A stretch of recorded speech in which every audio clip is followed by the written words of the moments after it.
حضرت علامہ شہید رحمت اللہ علیہ اپنی شہادت سے 1 مہینہ قبل حضرت امام مالک رحمت اللہ علیہ کی قبر کے پاس سے گزر رہے تھے، اللہ سے دعا مانگی۔ حضرت علامہ کی عمر جب شہید ہوئے صرف 45 برس تھی، صرف 45 برس کی عمر میں خطابت کے اس آسمان نے اور علم کے اس طوفان نے اللہ کی بارگاہ میں دعا مانگی، اللہ تجھے کیا فرق پڑتا ہے اگر مجھ کو بھی امام مالک کے پہلو میں، مجھ کو بھی ابراہیم رضی اللہ تعالیٰ عنہ کے پہلو میں دفن کر دیا جائے۔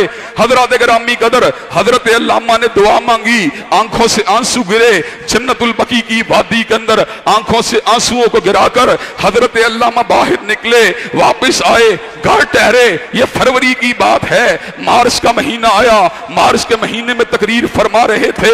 حضرات گرامی قدر، اسی وقت قلعہ لچھمن سنگھ میں راوی روڈ کے اوپر آپ کے اوپر جس وقت قاتلانہ حملہ ہوا، حضرات کسی کے تصور میں بھی نہیں تھا کہ ایک بندہ دھماکہ پاکستان میں ہوتا ہے، اس کو اٹھا کے ریاض کے اندر شاہی طیارے کے ذریعے ریاض میں پہنچایا جاتا ہے۔ لیکن ریاض میں جانا ایک بہانہ تھا، دعا حضرت علامہ کی جنت البقیع میں کی ہوئی پوری ہونے کا وقت آ چکا تھا۔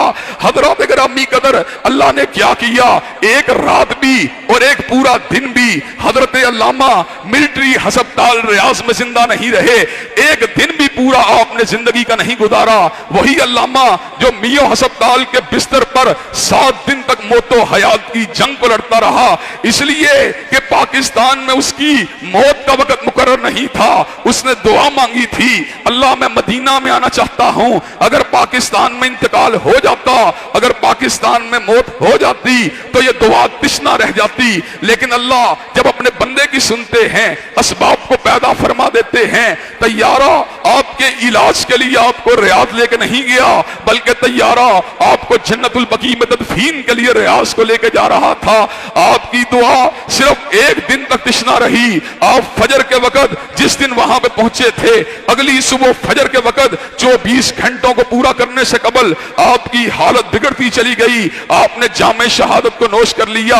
ان کے والد اور میرے دادا نے ایسے عالم میں یہ بات کہی، میں نے اپنے بیٹے کو پاکستان واپس لے کے نہیں جانا، میں نے اس کو مالک کے پہلو میں، میں نے اس کو نافع کے پہلو میں، میں نے اس کو حضرت ابراہیم کے پہلو میں، میں نے اس کو عثمان ذی النورین کے پہلو میں دفن کرنا ہے۔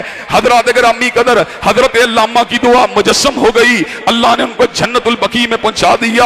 اس کا مطلب یہ ہے آپ بھی اگر اللہ سے دعا مانگیں، اولاد کے لیے دعا مانگیں، اللہ اولاد دے گا، شفا مانگیں اللہ شفا دے گا، رزق مانگیں اللہ رزق دے گا، عزت مانگیں عزت دے گا، شہادت مانگیں شہادت دے گا، سعادت مانگیں سعادت دے گا، شفا مانگیں شفا دے گا۔ وہ ہر چیز دے سکتا ہے، اس کے خزانوں میں کسی قسم کی کمی نہیں۔